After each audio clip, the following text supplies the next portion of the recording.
जैन बच्चों, class 10th में mathematics में हमारा जो चैप्टर चल रहा है वो है द्विघात समीकरण, जिसको क्वाड्रेटिक इक्वेशन भी कहते हैं। और उसका जो टॉपिक आज हम स्टार्ट करने वाले हैं वो है द्विघात समीकरण का पूर्ण वर्ग बनाकर हल।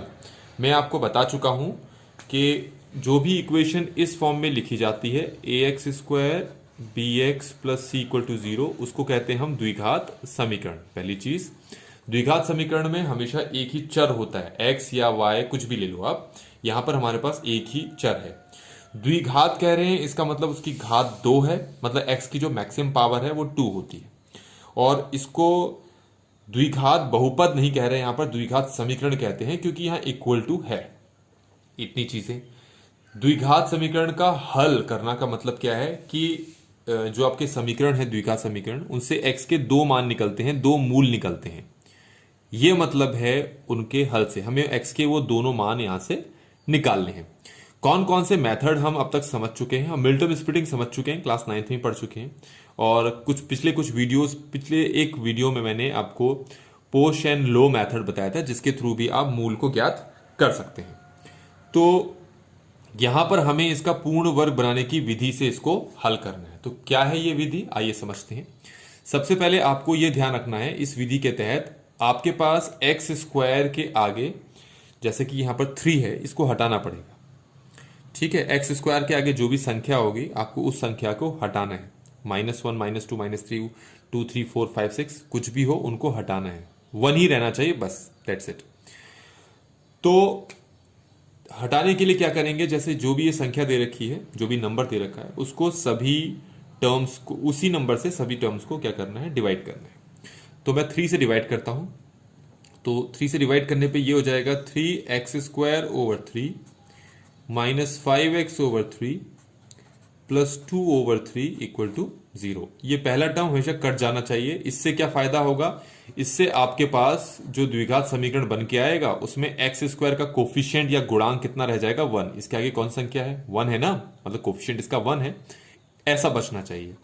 और ये 5x/3 प्लस 2/3 इक्वल टू 0। इतना काम कर लिया हमने। उसके अगले स्टेप में क्या करना है हमने, अगले स्टेप में आप इसको फिर से कॉपी करो। जो आपकी कांस्टेंट टर्म है ना, ये 2/3, इसको वहां शिफ्ट कर लो। तो ये हो जाएगा -2/3। ये अगला स्टेप था। ठीक है, अब अगले स्टेप में क्या करने वाले हैं हम। अब आपको क्या करना है, आप यहां देखेंगे कि x का गुणांक आपके पास क्या है। x का गुणांक आप जरा यहां पर देखेंगे कितना दे रखा है आपको। यहां पर x का गुणांक हमारे पास है 5/3। वैसे तो -5/3 है, माइनस साइन नहीं ले रहे हम, सिर्फ 5/3 लेके देखो, माइनस भी ले लोगे कोई फर्क नहीं पड़ेगा। तो जो भी x का गुणांक है पहले उसको लिख लो, मैंने लिख लिया। उसके बाद क्या करना है, उसको 2 से डिवाइड कर दो, मैंने कर दिया। इसको सॉल्व करो तो क्या आ जाएगा, -5 ये 2 3 से मल्टीप्लाई होगा। क्यों मल्टीप्लाई होगा वो आपको पता है, क्योंकि मैं अगर जिस नंबर से मैंने डिवाइड किया है उसके नीचे अगर मैं 1 लगा दूं तो ये भी एक परिमेय संख्या होगी, ये भी परिमेय संख्या, ये इससे मल्टीप्लाई होता है, ये इससे मल्टीप्लाई होता है, तो आपके पास क्या आ गया, ये -5/6। कंफ्यूजन से बचने के लिए आप माइनस साइन नहीं लीजिएगा, वैसे तो हो भी जाएगा, लेकिन बिना माइनस साइन के ही आप इसको सॉल्व करके देखें। अब मेरे पास कितना आ गया, 5/6 आ गया ना। ये चाहे तो आप रफ में कर सकते हैं, यहां साथ करने की जरूरत नहीं है। अभी जो 5/6 है, आप अब इसका क्या करें, स्क्वायर करें। तो 5/6 का मैंने क्या कर दिया, स्क्वायर। ठीक हो गया, ये इक्वल टू नहीं है, ये मैंने स्क्वायर कर दिया।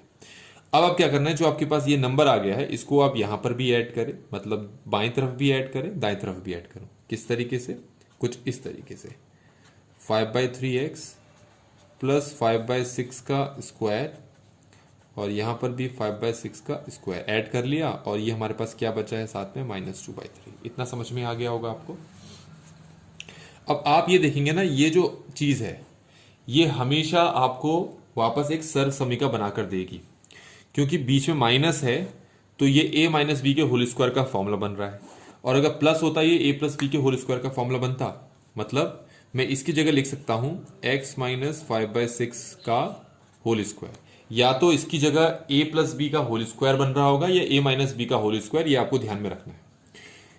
यहां पर ये है आपका 5/6 का होल स्क्वायर है ना, तो स्क्वायर है तो सॉल्व कर लेते हैं। 5 का स्क्वायर हो गया 25, 6 का स्क्वायर कितना हो गया 36, साथ में है -2/3। ठीक हो गया इतना। इसको मैं ऐसे ही कॉपी कर दे रहा हूं, क्योंकि जब तक ये सॉल्व होता है, अब इसको सॉल्व करता हूं तो 36 और 3 का एलसीएम हमारे पास कितना होता है, 36 होता है। 36 को 36 से डिवाइड करूंगा तो कितना आएगा, 1। उस 1 को मैंने 25 से मल्टीप्लाई कर दिया। ये माइनस में यहां लिख देता हूं। अब 36 को मैं 3 से डिवाइड करता हूं तो कितना आएगा, 12। उस 12 को इस 2 से मल्टीप्लाई करूंगा तो कितना आएगा, 24। ठीक हो गया इतना। अब मैं क्या करता हूं, मैं इसको फिर से कॉपी कर लेता हूं और यहां पर मेरे पास क्या है, 25 माइनस 24 कितना है, 1/36। ठीक हो गया। अब इस स्क्वायर को क्या करो, उस तरफ भेजोगे तो स्क्वायर रूट बन जाता है। ये हमेशा ध्यान रखें आप, जब स्क्वायर को एक तरफ से हटाओगे तो दूसरी तरफ ले जाओगे तो स्क्वायर रूट बन जाएगा। ऐसे भी कह सकते हैं, taking square roots on both sides, मतलब यहां भी स्क्वायर रूट लोगे और यहां पर भी स्क्वायर रूट लोगे। तो किसी स्क्वायर के साथ स्क्वायर रूट लोगे तो स्क्वायर से रूट हट जाता है। यहां पर स्क्वायर रूट लोगे तो फिर 1/36 का स्क्वायर रूट निकालना पड़ेगा।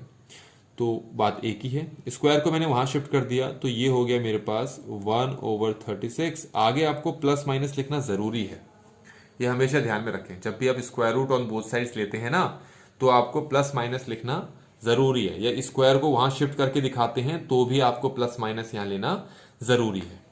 अब क्या हो गया, अब 1/36, 1 का स्क्वायर रूट कितना होता है, 1 होता है। 36 का स्क्वायर रूट कितना होता है, 6 होता है। तो मेरे पास ये चीजें फिर से डिफाइन करनी पड़ेगी मुझे। x minus 5/6 equal two plus minus 1/6। ठीक हो गया। अब यहां से ये जो x माइनस 5/6 है, ये प्लस 1/6 के भी बराबर है, माइनस 1/6 के भी बराबर है। तो दोनों के बराबर लिखते हैं बारी बारी से। तो x माइनस 5/6 को मैंने सबसे पहले लिखा 1/6 के बराबर, वहां ले जाके सॉल्व करो तो x इक्वल टू 1/6 प्लस 5/6 हो गया। तो 5 + 1 कितना हो गया, 6/6। कैंसिल करो तो कितना आ गया, 1। तो x की वैल्यू हमारे पास कितनी आ गई, 1 आ गई। इसी को अब माइनस के साथ लो,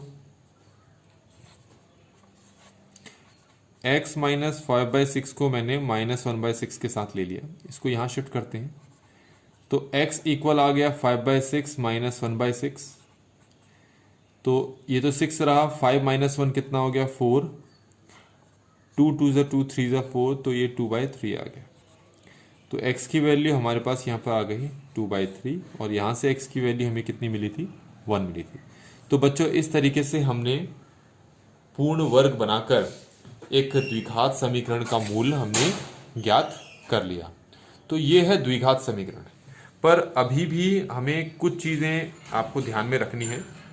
वो कुछ चीज़ें क्या हैं, वो कुछ चीज़ें ये हैं कि क्या हर द्विघात समीकरण का हल बनाना मुमकिन है। तो हम कहेंगे हर द्विघात समीकरण का मुमकिन नहीं है। क्यों, जैसे मैं आपके सामने एक ले रहा हूं, x² + x + 1 = 0 और तुमसे कहूंगा इसका पूर्ण वर्ग बनाकर इसका मूल ज्ञात करें, तो क्या पॉसिबल हो पाएगा।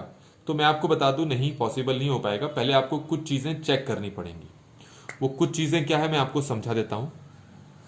पहले तो क्या करना पड़ेगा आपको, स्टार्टिंग में ax² bx + c, इसके साथ इसको क्या करो, कंपेयर करो। तो a किसके बराबर आ रहा है, 1। b किसके बराबर आ रहा है, 1। c किसके बराबर आ रहा है, 1। दोनों को कंपेयर कर लिया। a यहां पर x² का गुणांक है, तो यहां पर x² गुणांक कितना है, 1 है, तो a 1 के बराबर। x का गुणांक b है, यहां पर x का गुणांक कितना है, 1 है, दोनों बराबर। c है यहां पर, यहां 1 है, तो वो बराबर।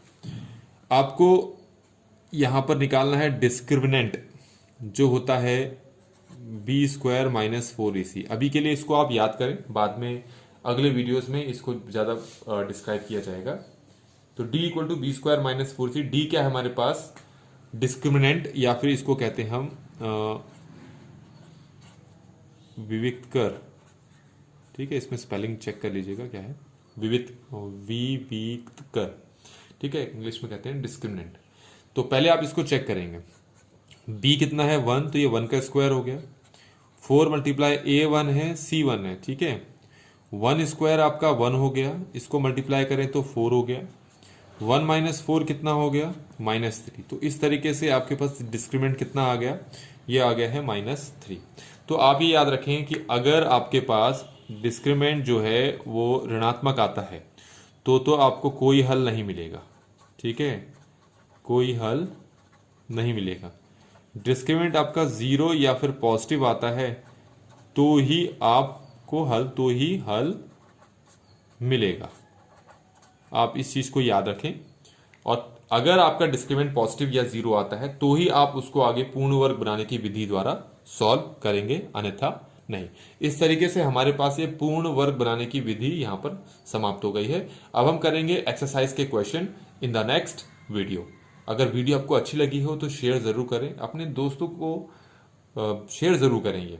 वीडियो अच्छी लगी हो तो एटलीस्ट एक बार लाइक बटन जरूर दबाएं। चैनल को सब्सक्राइब नहीं किया तो चैनल को सब्सक्राइब करें। Thank you so much.